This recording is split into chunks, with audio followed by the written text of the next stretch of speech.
Alors d'abord, dire que c'est un moment très émouvant, évidemment pour la famille, de partager avec vous le grand trouble et la très grande émotion suscitée par les dernières révélations dont vous avez tous connaissance. Au nom de la famille, je veux dire ici que dans un moment très troublé, dans un moment de grande colère et d'exaspération citoyenne face à la permanence et la dramatisation des violences policières dans ce pays, au nom de la famille, et en respect aussi pour leur émotion et la dignité dont ils ont fait preuve de façon tout à fait exceptionnelle depuis le début, de dire que nous souhaitons tous collectivement ici que chacun prenne ses responsabilités, bien sûr, mais que, quelle que soit l'émotion, la colère et la révolte suscitées par les dernières révélations, que le calme subsiste. Donc nous lançons un appel au calme au nom de la famille. Nous lançons un appel à la responsabilité de chacun. Et nous lançons évidemment un appel à la responsabilité de ceux qui sont les plus responsables dans ce pays, c'est-à-dire le président de la République et le gouvernement. Nous sommes dans un moment charnière dans l'histoire de notre pays. Bien sûr que la France n'est pas les États-Unis, mais la France se rapproche des États-Unis. Elle se rapproche à la fois par la persistance de ces violences policières, par les logiques de déni qui accompagnent de façon mécanique la commission par un certain nombre d'agents publics de violences policières sur la voie publique, une logique de déni et de mensonge dont chacun se souvient qu'elles ont été le premier réflexe, malheureusement pavlovien, des policiers dans ce pays, puisque dans les premières heures qui ont suivi la mort de Cédric, on a tenté, et on tente encore ici ou là, par la voix de certains avocats, de ternir l'image et la dignité de Cédric, et donc de ternir la dignité de la famille, en tentant d'accréditer, comme ça a été le cas il y a plusieurs mois, l'idée qu'au fond, sa mort aurait été le résultat d'une faiblesse cardiaque. Donc cette logique de mensonge et de déni qui succède aux violences policières dans ce pays est totalement insupportable et doit cesser. Parce qu'on rajoute à la souffrance de la famille, on rajoute un sentiment de mépris de la part des institutions. Et évidemment, c'est totalement inacceptable. Alors, moment charnière, moment absolument décisif dans l'histoire de notre pays, c'est la responsabilité des pouvoirs publics maintenant, au-delà des annonces qui ont été faites, vous l'avez vu par Christophe Castagnère, dans l'urgence, l'approximation, les hésitations, la précipitation, qu'on entende une parole publique ferme, précise, qui s'inscrive dans une vision et qui soit de nature, parce que les mauvaises habitudes ne vont pas se changer comme ça en quelques minutes, et qui soit de nature à restaurer la considération dont les citoyens ont besoin vis-à-vis de leur police, et en miroir à restaurer le sentiment par la police elle-même d'être considérée par les citoyens. Il y a là un engrenage dans ce pays auquel il faut mettre un terme rapidement, et la famille qui est derrière moi va prendre la parole dans quelques instants. Je veux saluer leur dignité, je veux saluer leur sens des responsabilités. Ils ont évidemment conscience que, et je termine là-dessus, que cette tragédie, la mort terrible de Cédric, les circonstances dans lesquelles cette mort est intervenue, en ont fait une tragédie universelle. Une tragédie universelle parce que Cédric, c'était monsieur tout le monde. Cédric, c'était un Français qui allait au boulot comme tout le monde et qui a rencontré la mort de plein fouet par une mécanique répressive, une mécanique qui est le résultat évidemment de multifacteurs, étant rappelé bien entendu que, et la famille, je le sais, partage avec moi ce que je vais dire, que les policiers sont à certains égards aussi victimes d'une certaine façon, de façon collatérale, ce qui évidemment n'efface pas les responsabilités individuelles, d'un système qui s'est instauré dans ce pays, inacceptable, et qui conduit malheureusement les policiers à ne pas être à la hauteur des exigences d'une police républicaine, respectueuse des citoyens, respectueuse de l'état de droit, et à la hauteur de la démocratie moderne que nous devrions avoir dans ce pays. Voilà, merci. Sophia. Alors, viens à ma place, Sophia. Ton téléphone ?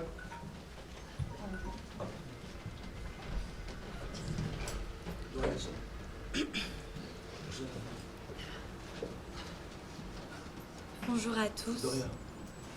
Je suis Sophia Chouvia, la fille de Cédric Chouvia.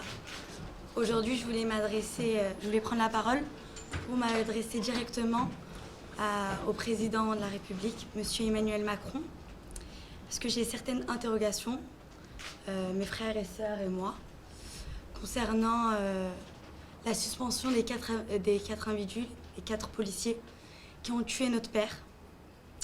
On ne comprend toujours pas pourquoi ils n'ont pas été suspendus.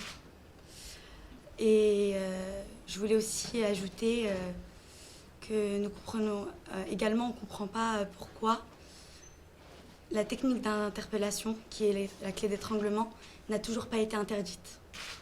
Car, comme on a pu le constater, c'est ce qui a tué mon père, qui a engendré une fracture du larynx. Et on est dans une totale incompréhension aujourd'hui. On s'interroge, on attend des réponses. Donc c'est pour ça que je voulais m'adresser directement à Monsieur Emmanuel Macron. On attend tous une réponse solennelle, bien sûr, une prise de parole qui pourra tous nous mettre d'accord et en même temps nous soulager parce que encore aujourd'hui, depuis le 3 janvier, on est dans l'attente et ça nous pèse énormément dans notre chagrin, dans notre peine et dans notre vie de tous les jours. On a un sentiment de peur, d'impunité et on aimerait que ça cesse. Donc on attend tous une réponse, mes frères et moi, mes sœurs, mon grand-père, ma grand-mère, ma tante, ma mère, qui aujourd'hui est seule. On ne peut plus vivre dans cette interrogation-là. Donc voilà, j'attends tout simplement une réponse. Et immédiate, s'il vous plaît.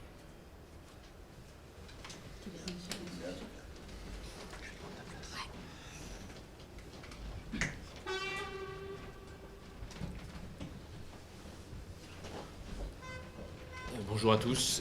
Comme vous venez de l'entendre, Sophia et toute sa famille attendent une réponse qui n'est pas qu'une réponse judiciaire. D'abord parce que la réponse judiciaire, elle est en cours et on voulait saluer la famille et les avocats, le travail absolument colossal qui a été réalisé par les juges d'instruction jusqu'à maintenant. On a eu accès aux éléments, on ne peut pas bien évidemment divulguer des éléments de l'instruction, mais sachez que connaissant les dossiers de violence policière, c'est la première fois que nous voyons un travail aussi important et aussi rapide, qui conduira, nous le pensons, inexorablement à la poursuite d'un ou de plusieurs fonctionnaires de police. Ça, c'est la première chose que nous tenions à dire, et vraiment saluer le travail des fonctionnaires de police qui enquêtent, mais également et surtout celui des juges d'instruction qui, à notre sens, subissent des pressions très importantes. Comme vous le savez, comme vous l'entendez chaque jour, les syndicats de police exercent une pression politique qui est, on peut dire le terme, lamentable et qui n'est pas à la hauteur du fonctionnement d'un état de droit. Les fonctionnaires des syndicats de police ne devraient pas demander à ce que la justice ne fasse pas son travail. Elle ne devrait pas demander au pouvoir politique et notamment au ministère de l'Intérieur de ne pas changer des techniques mortelles. Vous l'avez vu, la clé d'étranglement avait été interdite par M. Castaner récemment, à la suite de l'intervention des fonctionnaires de police et des syndicats de police, avec de nombreuses manifestations dont certaines sont illégales. On a un franchissement de l'égalité par les syndicats de police qui tentent de maintenir ces techniques qui tuent chaque jour. Donc nous le disons clairement, c'est bien une clé d'étranglement et c'est bien un plaquage ventral qui ont tué Cédric Chouviat et qui ont tué d'autres personnes en France. Beaucoup de personnes sont mortes du fait de ces techniques, et pas qu'en France, aux États-Unis et ailleurs. Il faut instamment et maintenant que ces techniques ne soient plus utilisées, parce que sinon on fait aussi prendre un risque aux fonctionnaires de police qui les utilisent en termes de poursuites judiciaires et notamment devant les assises. Aujourd'hui, tout le monde sait que ces techniques tuent. À partir du moment où on continue à utiliser ces techniques, on a conscience qu'on peut tuer quelqu'un en les utilisant.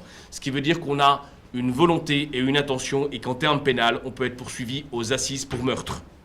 Il faut que ça se sache et il faut que, effectivement, au-delà de la réponse judiciaire qui est déjà en cours et qui est véritablement à saluer, il faut qu'aujourd'hui, une réponse politique, une vraie réponse politique, c'est-à-dire qu'un ministre prenne la parole et dise « Maintenant, on interdit ces techniques et on supprime les techniques d'étranglement et de plaquage ventral ».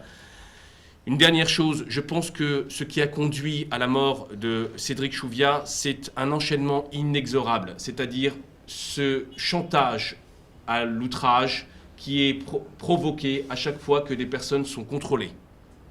Les fonctionnaires de police, quand ils contrôlent des gens, savent qu'ils ont une dissymétrie et qu'ils peuvent les poursuivre pour outrage. Et donc il y a une provocation à l'outrage.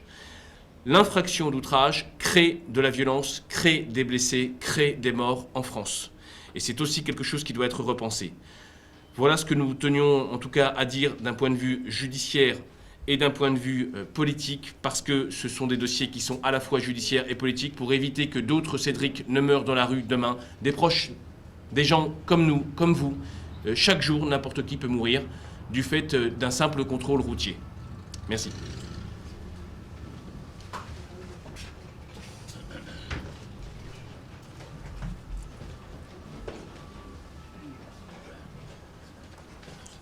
Oui, quelques mots en plus de ce qui a été brillamment dit évidemment par mes confrères William Bourdon et Ariel Imi, pour redire déjà aussi auprès de la famille l'honneur qu'est le nôtre de pouvoir aujourd'hui les assister dans ce combat judiciaire qui est un combat extrêmement difficile. Difficile parce que Ariel Imi l'a dit, même si dans ce dossier, eh bien, les juges d'instruction font un travail remarquable, on est toujours exposé à des difficultés structurelles. Évidemment, notamment Sophia tout à l'heure qui disait que les policiers n'ont par exemple toujours pas été suspendus, ce qui de fait ne peut qu'interroger. Et c'est la multiplication des difficultés structurelles aujourd'hui qui font que ce dossier a une portée universelle. Lorsque le 14 janvier, nous avons été reçus par M. Castaner, il nous avait été annoncé une étude des techniques d'immobilisation. Et cette étude des techniques d'immobilisation, malheureusement, n'a toujours pas vu le jour aujourd'hui. Ce qui veut dire qu'au-delà des questions particulières que pose le dossier de M. Cédric Chouviat, ce qu'on observe surtout, c'est qu'il n'y a pas eu véritablement de progrès politique sur la question des techniques d'immobilisation. Et ça, c'est véritablement une interrogation démocratique, une interrogation politique qu'on peut avoir. Donc véritablement, le sens aujourd'hui aussi de cette conférence de presse, c'est déjà de dire que les nouveaux éléments, évidemment, notamment cette bande sonore, confirment malheureusement la violence aussi de cette interpellation, sa brutalité, et ce sont des éléments qui viennent corroborer finalement ce qu'on savait déjà dans le dossier. Il y aura évidemment des responsabilités individuelles sur lesquelles les magistrats instructeurs devront trancher dans les semaines à venir, mais nous croyons, et nous le redisons, c'est aussi le sens de cette intervention aujourd'hui, que, à tout le moins, de façon provisoire, on attend aujourd'hui une réaction de la part des autorités publiques pour que jamais de tels actes puissent se reproduire. Parce qu'on a le sentiment finalement, et c'est toujours cette phrase, un mort de trop, un mort supplémentaire, mais combien de morts attendons-nous pour que enfin les techniques policières, les techniques d'immobilisation puissent changer. Et pour le reste, évidemment, je laisserai la famille s'exprimer.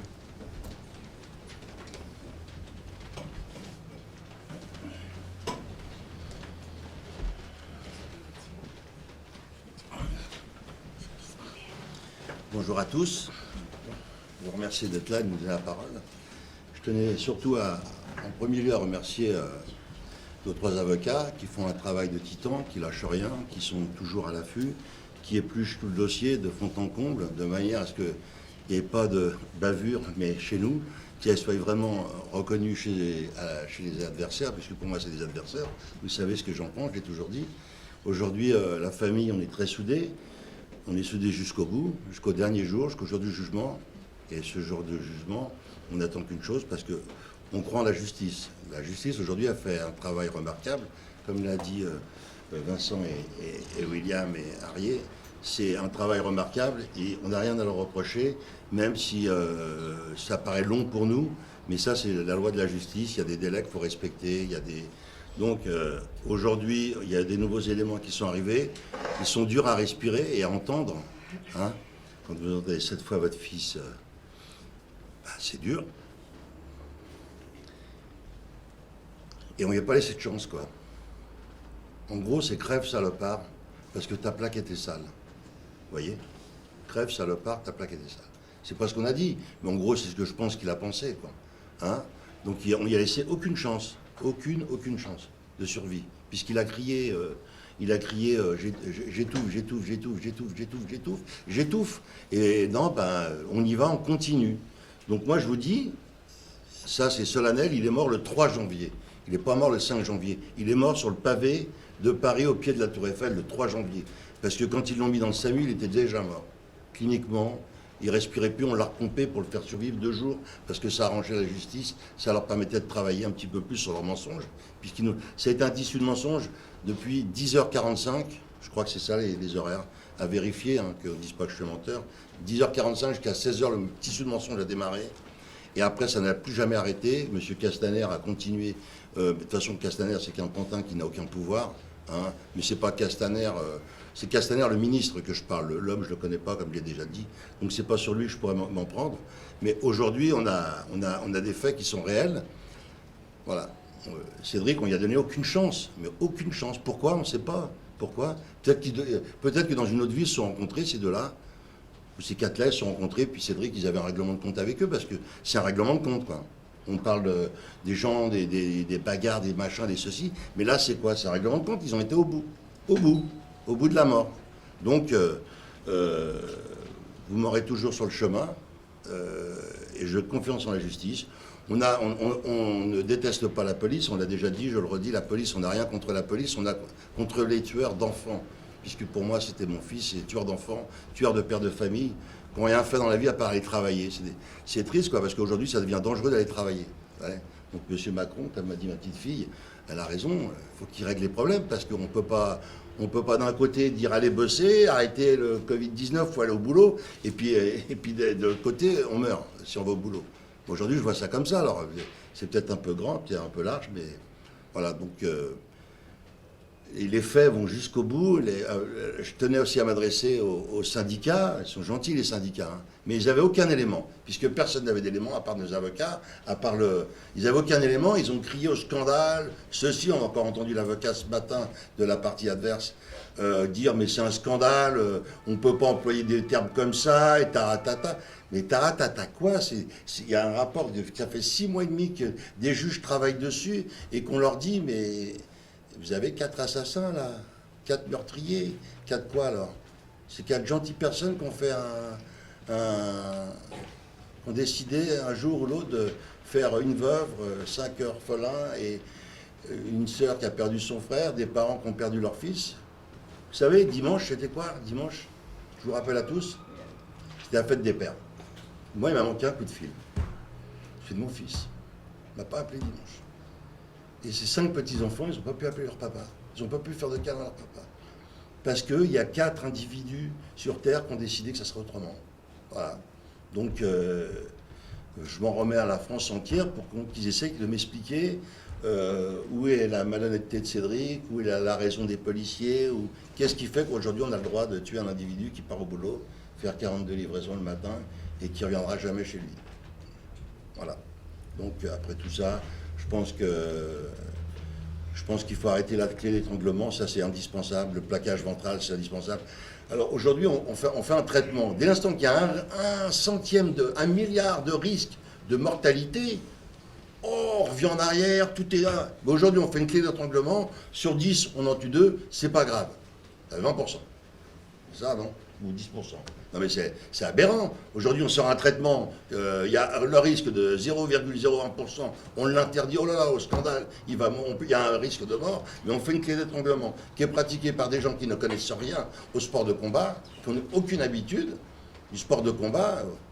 Au judo, vous faites une clé d'étranglement, quand vous respirez plus, vous tapez sur le tatami. Mon petit-fils, il pourrait vous en expliquer, ceinture noire. Mais aujourd'hui, il y a un problème, c'est qu'aujourd'hui, on ne fait rien, on ne dit rien. Voilà, tout le monde a... Non, ben on a le droit de tuer. Donc, monsieur, je reprends les propos de ma petite fille. Monsieur Macron, il faut arrêter la clé d'étranglement parce que vous êtes un meurtrier si vous continuez à la laisser vivre. Voilà, la clé d'étranglement, c'est un assassinat. Il n'y a pas d'autre mot. Et si vous, en tant que chef de l'État, vous continuez à dire que le plaquage ventral et la clé, c'est un besoin pour un contrôle d'identité, pour un permis de conduire, pour une plaque d'identité, une plaque d'immatriculation, si ça vous le permettez, ben, vous êtes dans le club des assassins aussi. Allez, merci, au revoir, et je laisse la place à ma petite belle-fille chérie. Allez, tu vas ? Hein ? Non, allez-y d'abord, faites. Non. Vas-y. Bonjour, je suis la maman de Cédric. J'ai du mal à parler devant les médias parce que je fonds en larmes dès que je parle de mon fils. Mais je voulais quand même adresser un mot à ces 4 policiers, enfin, avec la policière. Jamais en 6 mois, ils nous ont envoyé un petit mot ou dire qu'ils sont désolés ou qu'il n'y a rien eu de leur part. Alors je ne sais pas s'ils sont parents, s'ils sont pères, mères, peu importe. Mais je veux dire, de perdre un enfant, je veux dire, c'est pas dans l'ordre des choses. Moi, tous les soirs, j'embrasse la photo de mon fils, je pleure. Le matin, je me lève, je pleure. À la fête des mères, mon fils m'a manqué. Et ce matin, quand j'entends l'avocat des 2 jeunes policiers, encore une fois, je ne sais pas. Parce que si tout le monde, s'ils vont être inculpés de la même chose, je ne suis pas là pour le dire, je ne sais pas. Je laisse la parole au juge. Mais celui qui a vraiment fait quelque chose, j'espère qu'il sera vraiment condamné. Mais qu'est-ce que je voulais dire ? Ce matin, j'entendais cet avocat des 2 jeunes qui disait que c'était pas possible en France. Ils n'ont pas dû l'entendre dire j'étouffe. En France, c'est impossible qu'un policier, s'il entend ça, ne fasse pas quelque chose. Mais peu importe, on verra bien s'ils l'ont entendu ou non. Mais les pieds de mon fils, les jambes de mon fils, je veux dire, ils bougeaient comme ça. Je veux dire, ça leur a pas... L'esprit, enfin, je sais pas, ils n'ont pas regardé en se disant, mais il étouffe pas. Non, rien du tout. Donc, encore une fois, c'est vrai que j'attends la justice, j'ai confiance en la justice. J'espère de tout cœur qu'il va être défendu. Et dans notre malheur, il y a une chose qui est vraiment formidable, c'est que notre fils, il nous a laissé toute la vidéo de ce qui s'est passé. Ça veut dire qu'avec tout ça, je pense qu'on pourra essayer de le défendre. Et j'espère qu'on arrivera à le défendre. Et c'est tout ce que je voulais dire, parce que moi, je suis trop émotive, j'ai trop mal. Mais j'espère, je crois en la justice, et j'espère de tout cœur que ces 4 policiers seront condamnés. Mais pas condamnés comme j'entends aujourd'hui pour homicide involontaire. Mais c'est scandaleux, c'est incroyable de dire à ce moment-là, jusqu'à présent, de toujours les condamner en homicide involontaire. Mais non, c'est pas possible. Donc j'attends le mois de juillet, j'espère de tout cœur qu'il va y avoir quelque chose de bon de cette audience. Merci.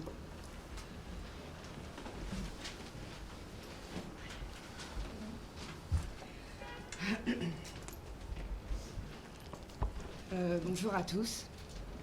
Alors, je ne vais pas répéter tout ce qui a été dit. Je vais peut-être compléter ce qui a été dit. En fait, dans tout ce malheur, dans toute cette tragédie, moi, ça fait 6 mois que je réfléchis et que je me dis, bon, quand tu vas au cinéma et que tu regardes un film, parfois c'est très triste. Mais quand on ressort et qu'on te demande tes impressions, tu dis, malgré tout, même s'il y a eu des choses atroces, des injustices, etc., on va recommander ce film et on va lui dire, ah, tu devrais aller voir, c'est une belle histoire. Et c'est quoi qui fait que ça devient une belle histoire ? C'est la fin, en fait. C'est la fin, c'est le bien qu'on arrive à récolter dans ce malheur. Donc, je ne suis pas une philosophe, mais moi, je me console comme je peux et je me raccroche à ça. Je me dis que Cédric, c'était une belle âme. Il n'était pas en trop sur ce bas monde. C'était un père aimé, aimant.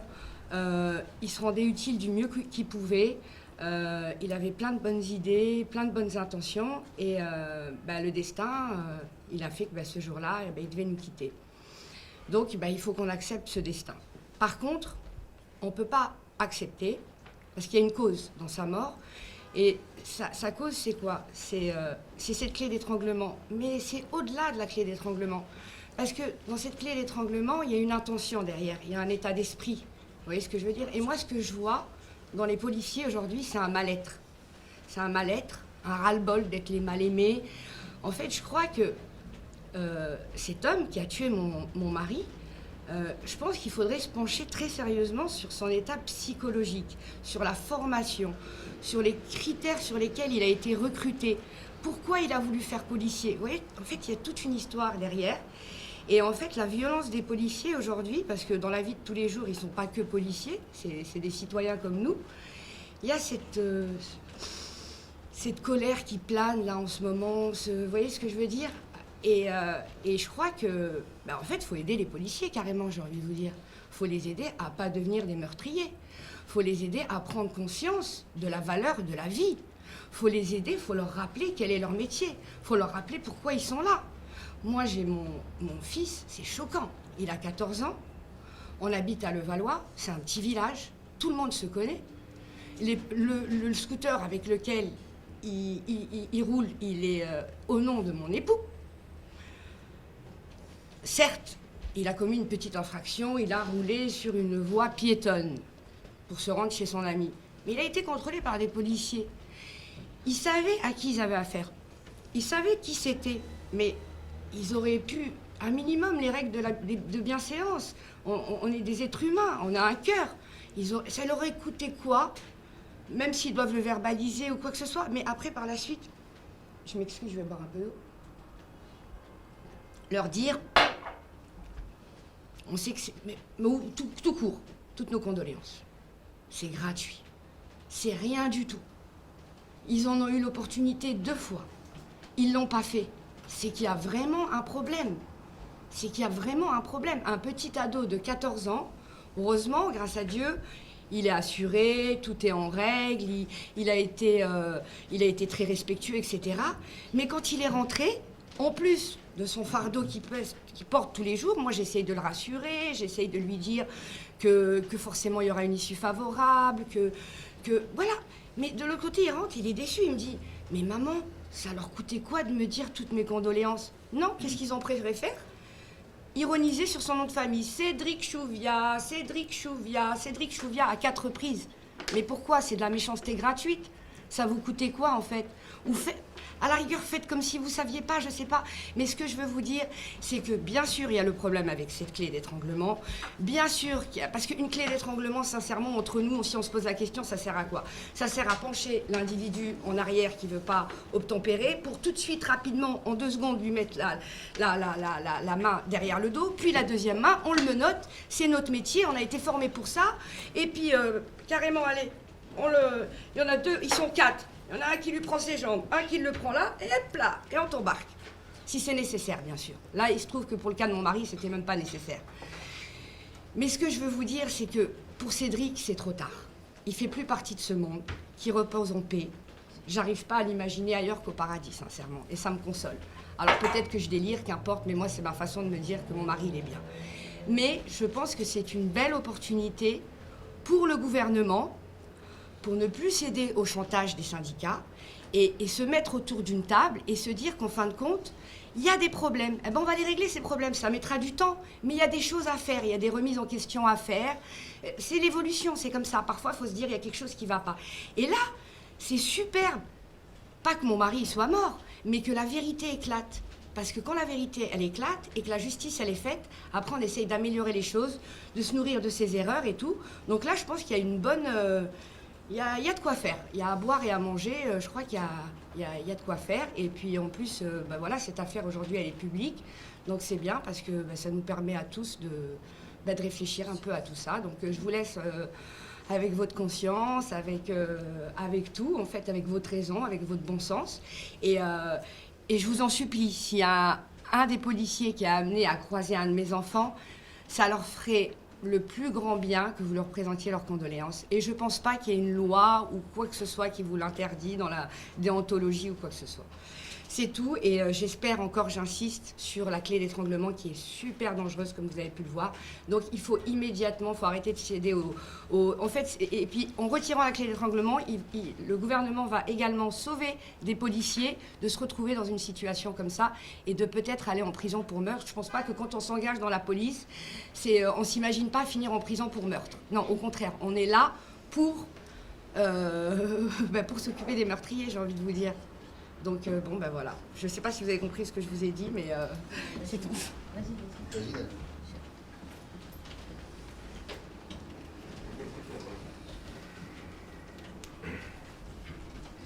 Bonjour, je suis la sœur de Cédric. Je voulais m'adresser, oui, merci. Je voulais m'adresser en fait aux 4 policiers qui sont intervenus et qui ont tué mon frère. J'aimerais que vous ayez au moins la décence de prendre la responsabilité de vos actes, d'arrêter de vous cacher derrière vos mensonges. Et pour mes parents, pour ma belle-sœur, pour mes neveux et nièces, pour toute notre famille, Monsieur le Président, comme l'a dit ma nièce, mon père, ma belle-sœur, toute la famille, il est temps d'agir. Et...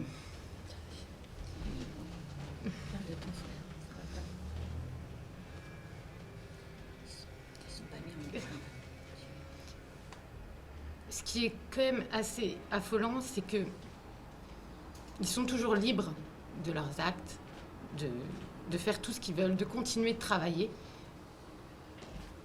Comme si, quoi qu'il arrive, on accusait mon frère dès le départ de sa propre mort. Donc, s'il vous plaît, je m'adresse au gouvernement, au nom de toute notre famille. Agissez et agissez maintenant. Voilà, merci.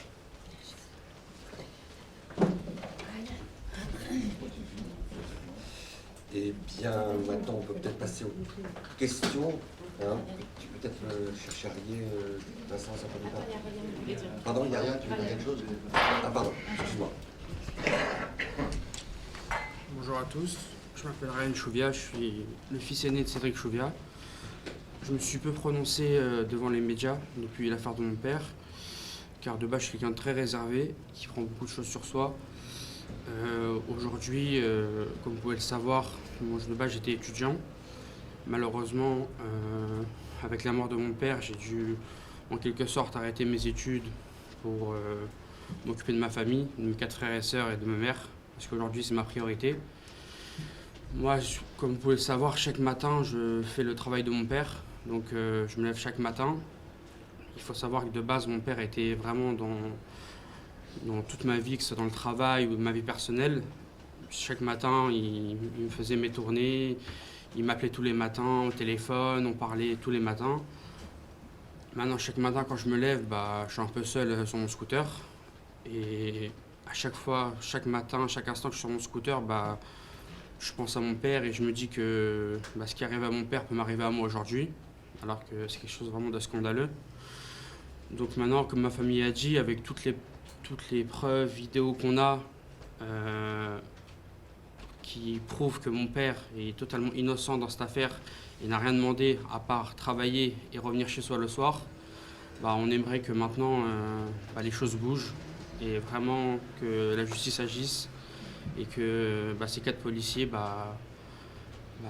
soient inculpés pour ce meurtre, parce que pour moi c'est un meurtre. Mon père n'a rien demandé. Comme on l'a su, il a appelé à l'aide pendant 7 reprises. Il a dit qu'il étouffait. Les policiers apparemment n'ont pas fait attention à ces requêtes.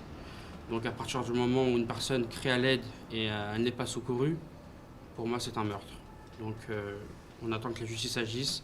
On attend que Monsieur le Président, Monsieur Macron, vous prononcez à propos de cette affaire, parce que vous ne l'avez toujours pas fait. Et je trouve ça vraiment choquant que vous êtes le représentant de l'État français et une affaire comme ça qui vous touche directement, car ça s'est passé en France, en bas de la Tour Eiffel, vous ne prononciez pas. Je trouve ça vraiment choquant. Donc on attend une réaction de votre part et que la justice fasse son travail au niveau de cette affaire. Merci beaucoup.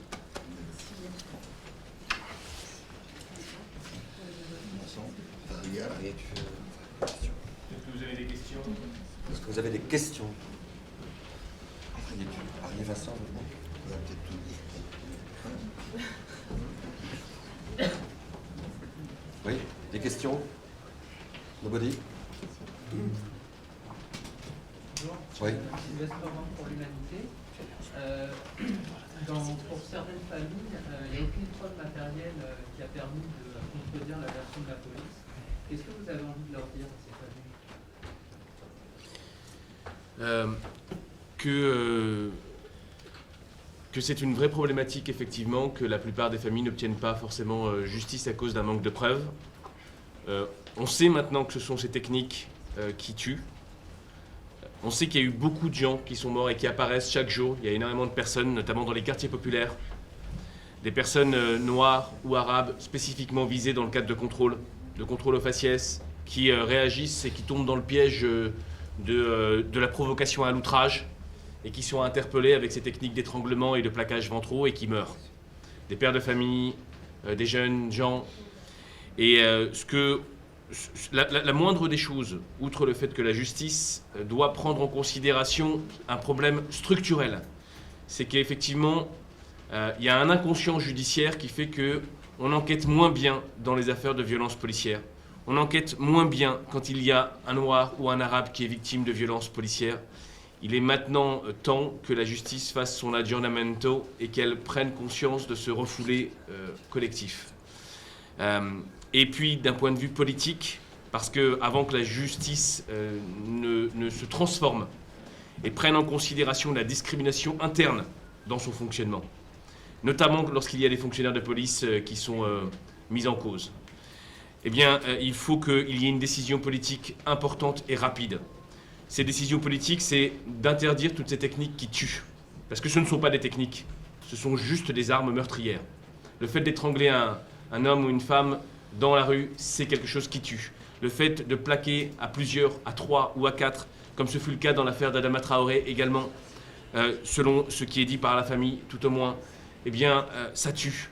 Le fait qu'il y ait eu la Minh Dieng, le fait qu'il y ait eu des dizaines de personnes qui soient mortes et dont on n'a jamais entendu parler, eh bien, c'est intolérable. Et donc, il faut maintenant qu'il y ait une réponse politique importante et ferme, qui est d'interdire ces techniques et qui est de changer les modalités de fonctionnement lorsqu'il y a un contrôle d'identité, changer le rapport de la police à sa population, transformer la formation des policiers pour qu'il n'y ait pas simplement dans l'esprit du policier au moment où il interpelle quelqu'un ou au moment où il fait un contrôle d'identité, qu'il n'y ait pas une forme de conflictualité immédiate, qu'il n'y ait pas un ennemi en face de lui mais un citoyen, qu'il se dise que je suis moi fonctionnaire de police au service des citoyens et je ne suis pas là au service de l'État pour mettre des personnes en prison systématiquement.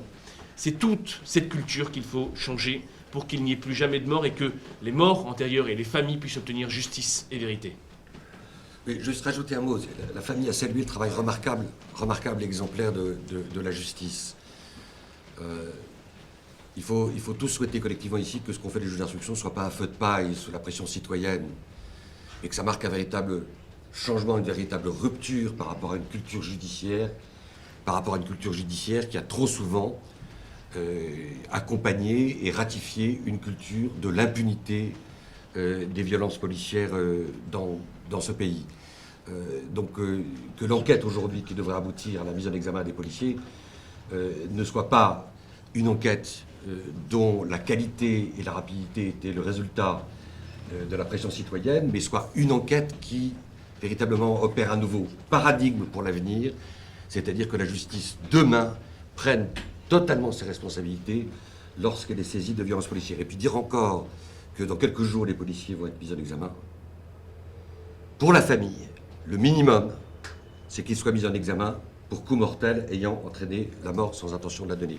Il n'est pas pensable, un seul instant, avec l'ensemble des éléments qui maintenant ont été recueillis par les juges d'instruction et que vous connaissez en partie, il n'est pas pensable que la mise en examen intervienne sur la base de la qualification qui avait été choisie dans une espèce de prudence dont le sous-jacent politique n'échappera à personne, c'est-à-dire la qualification d'homicide involontaire.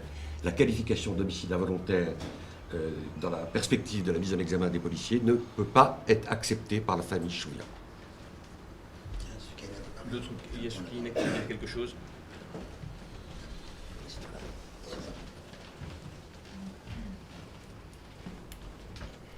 Bonjour, je m'appelle Chouvia Soukaina, je suis la fille de Cédric Chouvia. J'ai 13 ans, j'ai jamais pris la parole en public. Aujourd'hui, je la prends parce que ça me tient à cœur. J'aimerais remercier tous les gens qui m'ont soutenue dans cette épreuve.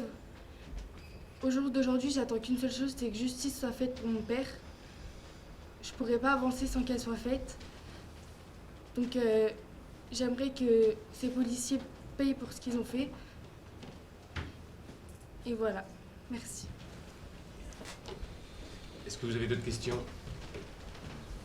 Vous pouvez juste nous rappeler ce qui peut aujourd'hui vous amener à dire, sans dévoiler évidemment le secret du dossier, que Cédric Chouvia est bien mort à cause de la technique d'étranglement que vous demandez à M. Castaner d'intervenir.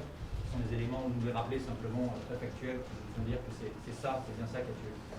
Oui, il y a déjà des éléments qui sont sortis dans la presse, donc on ne va pas dévoiler ce qui est déjà sorti dans la presse. La fracture du larynx hémorragique a causé la mort, ou a contribué à causer la mort. Le plaquage ventral a contribué à causer la mort, et il était mort sous le corps des policiers. Il était déjà mort sous le corps des policiers. Il n'y a pas eu de mort par la suite. Il n'y a pas eu, et je le rappelle, les mensonges terribles de la préfecture de police de Paris dans un communiqué que vous tous avez reçu le jour ou le lendemain du décès de Cédric alors qu'il était encore à l'hôpital, qui a clairement dit qu'il ne s'agissait que d'un malaise, qui a soutenu ces fonctionnaires de police. Il est temps que ces mensonges dans toutes les affaires de violence policière cessent. Et je pense bien évidemment, si vous vous rappelez au dossier de Rémi Fraisse, où il y avait également eu des mensonges, c'est dans l'ADN de l'administration et de la préfecture de police que de mentir systématiquement lorsqu'il y a des morts du fait de fonctionnaires de police. Ça aussi, ça doit changer pour qu'il y ait plus de transparence et plus de confiance, finalement, et que la confiance soit restaurée entre les fonctionnaires de police et les citoyens, entre l'État et les citoyens. Il faut que ça change. Donc pour répondre à vos questions, oui, il est mort, et il était déjà mort sous le corps des policiers. Juste dire à propos du plaquage ventral. Tout le monde a vu les images, ces images qui sont universelles maintenant. Quand on met quelqu'un au sol, il se débat, parce qu'il suffoque, parce qu'il ne peut plus respirer. Et l'effet paradoxal et pervers du plaquage ventral, c'est que les policiers pris dans la mécanique de l'obsession de l'immobilisation sont nécessairement dans une mécanique de l'acharnement, c'est-à-dire qu'ils font l'inverse de ce qu'ils devraient faire, c'est-à-dire face à un homme, et Dorian l'a rappelé tragiquement, qui dit « je ne peux plus respirer cette fois », dont les jambes frappent le macadam pour dire qu'il n'est pas loin de l'agonie, les policiers, de façon tout à fait insensée, font l'inverse de ce qu'ils devraient faire, c'est-à-dire s'arrêter. Et au lieu de s'arrêter, ils continuent. Et pourquoi ils continuent? Parce qu'ils sont dans l'obsession de l'efficacité, dans l'obsession que l'immobilisation soit absolument parfaite et acquise. Et on voit bien que dans cette technique-là, il y a une perversion. Et cette perversion, c'est qu'elle conduit à s'acharner sur un homme au moment où il faudrait s'abstenir. Et puis enfin, pour faire écho à ce qu'a dit Sophia, on en appelle aujourd'hui à Emmanuel Macron. Bien au-delà de l'interdiction des techniques létales et meurtrières qu'évoquaient Arié et Vincent, ce pays, les citoyens français, attendent, puisque Emmanuel Macron se pique d'avoir de la vision, puisqu'il prétend avoir le sens de l'histoire, eh bien il doit démontrer que son sens de l'histoire, son sens de la vision, son amour de la vision, va s'inscrire et doit s'inscrire dans une vaste et grande réforme de la police française pour qu'elle devienne authentiquement une police républicaine. Il y a peu de temps, la formation initiale des policiers est passée de 12 à 8 mois, à l'envers de tout ce qu'il faudrait faire, à l'envers de ce que font tous les systèmes de formation des polices modernes dans les pays démocratiques de l'Union européenne. Nous sommes un pays, de ce point de vue-là, archaïque. Et c'est dans cet archaïsme et cette logique de répression que s'explique aussi une culture répressive qui a conduit au drame qui aujourd'hui font que nous sommes les mandataires honorés de la famille Chouia. Qu'est-ce que vous avez envie de répondre à l'avocat de deux des quatre policiers qui prétendent que les policiers n'entendaient pas justement les supplications de Cédric? Il semblerait que l'avocat des policiers a également découvert que Cédric Chouviat était mort récemment. C'est absolument absurde que de dire qu'on ne peut pas entendre quelqu'un crier ou supplier « j'étouffe ». C'est absurde de le dire. Et je ne comprends pas qu'on puisse s'inscrire dans une stratégie de déni aussi lourde. Voilà. On l'entend dans l'enregistrement quand même. Eux l'ont pas entendu, mais dans l'enregistrement, vous avez... Mais vous avez toute la France aujourd'hui maintenant qui sait qu'il a crié « j'étouffe ». Il semblerait que les personnes qui étaient sur lui ne l'aient pas entendu. Maître, l'expertise dont vous parlez montre que la période dans laquelle il dit j'étouffe et entre le moment où il y a la clé d'étranglement et le menottage, et donc la fin du plaquage ventral, dure selon l'expertise 22 secondes. C'est un point important pour justement l'épisode de la mise en examen qui va venir, pour réclamer des violences volontaires ayant entraîné la mort sans intention de la donner. Ces éléments-là vont être invoqués par la défense pour démontrer qu'il n'y a pas d'acharnement, qu'il y a un geste technique autorisé qui se passe mal et involontairement se passe mal, et donc homicide involontaire, et eux vont plaider là-dessus. Qu'est-ce que vous avez, vous, comme autre élément pour soutenir que ce n'est pas un homicide involontaire par un geste technique autorisé qui se passe mal, sans acharnement si effectivement ça n'a duré que 22 secondes, je ne sais rien, je n'ai pas tous les éléments, etc., etc. Quels sont vos éléments pour dire que ça ne tiendrait pas l'homicide involontaire simple? Écoutez, j'entrerai dans des chronologies dont on verra la suite dans le cadre de l'instruction judiciaire. Maintenant, une simple chose. Vous savez, quand une personne commet une infraction, et on voit souvent, de plus en plus d'ailleurs, des personnes commettre des infractions et filmées par des journalistes ou par des journalistes amateurs, ça ne veut pas dire que ipso facto, on doit l'interpeller en le menottant et en le contraignant physiquement. Hein. On pense, beaucoup pensent qu'une interpellation implique forcément un menottage. C'est pas vrai. Donc avant même de rentrer dans le détail, parce que je crois que cette scène, d'après ce que j'ai pu voir dans les articles de vos confrères, a duré pratiquement 12 minutes. 12 minutes. Beaucoup plus d'ailleurs que la scène concernant... 12 minutes. La scène globale. La scène globale. Et le plaquage et la clé d'étranglement, visiblement, a duré aussi un certain temps. Ce que je veux vous dire simplement, c'est qu'il n'avait pas forcément besoin ni de le menotter, ni de lui faire une clé d'étranglement, ni de lui faire un plaquage ventral, dès lors qu'il ne présentait pas un danger. Et en soi, déjà, il s'agit d'une faute qui peut entraîner des poursuites pénales pour les fonctionnaires de police. Pour le reste, c'est ce que nous demandons. Nous souhaitons que la qualification de coup mortel soit retenue et non pas simplement la qualification d'homicide involontaire qui n'est pas adaptée à la situation. À partir du moment où on commet une technique, sous réserve qu'elle soit parfaitement enseignée et véritablement enseignée, vous me dites qu'elle a été enseignée, je ne sais pas la technique qu'ils ont utilisée, moi, on verra. Hein. Mais sous réserve qu'ils ont utilisé une technique enseignée, à partir du moment où on étrangle et où on plaque une personne qui ne présente pas un danger, on est déjà dans les coups volontaires, les coups mortels, et non pas uniquement dans l'homicide involontaire. Très bien, merci à vous. Bonne fin de journée. Merci d'être venu.